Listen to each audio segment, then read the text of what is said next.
Hipertensi atau tekanan darah tinggi merupakan gangguan kesehatan yang serius dan dapat menimbulkan berbagai komplikasi seperti penyakit jantung, ginjal, hingga stroke. Salah satu cara mengatasi hipertensi adalah dengan mengonsumsi obat penurun tekanan darah.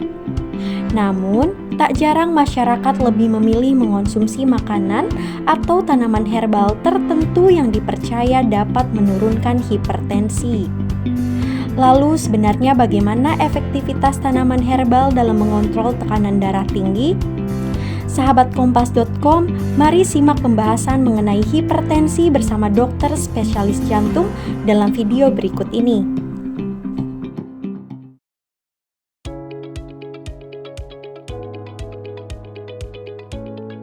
Penyebab tekanan darah tinggi itu banyak, yang kita sebut sebagai faktor risiko tekanan darah tinggi.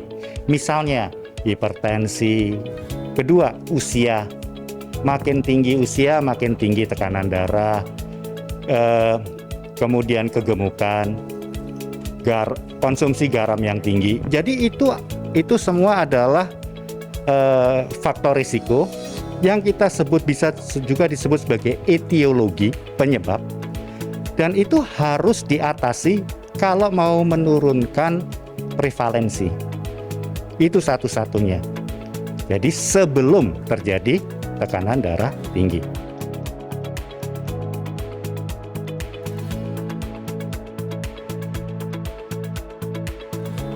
Konsumsi garam yang tinggi itu mengubah milieu keadaan pembuluh darah.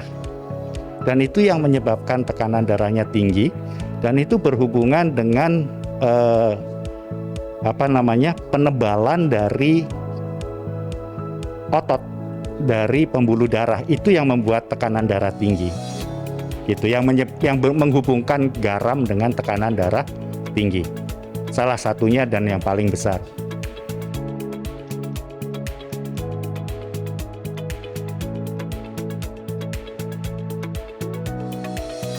Faktor resiko untuk katakan penyakit kardiovaskular, jantung dan pembuluh darah, itu tidak hanya hipertensi. Ada juga kolesterol, ada juga diabetes dan sebagainya. Jadi kalau ada pendapat seperti itu, saya akan menangkap satu. Kalau sudah punya satu jelek, jangan punya dua dong. Gitu, get the point ya. Itu yang saya tangkap pertama. Yang kedua adalah bahwa benda-benda atau makanan-makanan tadi akan berpengaruh terhadap tekanan darahnya sendiri. Dan itu benar, berpengaruh terhadap tekanan darah. Yang kedua, kalau sudah jelek tekanan darahnya, jangan tambah lagi yang kedua gitu. Dan ketiga, karena faktor risiko untuk penyakit jantung dan pembuluh darah kan banyak, tidak hanya hipertensi. Itu yang saya tangkap.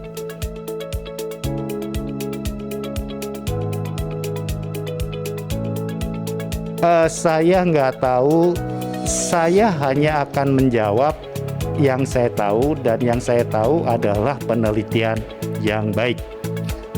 Nah, pertanyaannya seperti yang tadi saya sampaikan, kalau kita tidak tahu, apakah saya harus larang itu?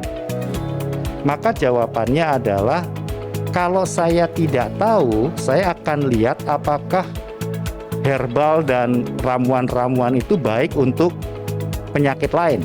Kalau iya, saya akan bilang, ya minum aja. Kedua adalah, berbahaya nggak terhadap hipertensi? Dan saya tidak pernah juga tahu bahwa dia berbahaya. Jadi saya bilang, ya minum aja selama nggak bahaya. Sehingga saya tidak menganjurkan. Kenapa? Kalau saya menganjurkan, saya takut salah, orang akan menggunakan itu dan tidak menggunakan obat.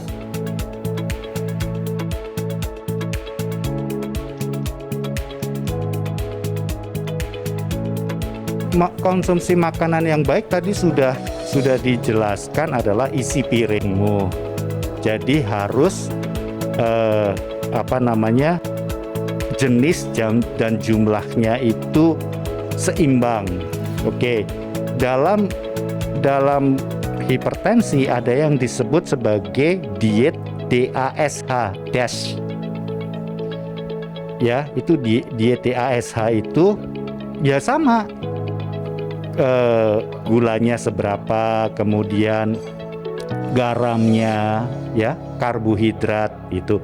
Jadi sebetulnya di Indonesia sudah ada itu yang disebutkan oleh Kemenkes gitu, isi piringmu gitu. Itu aja diikutin.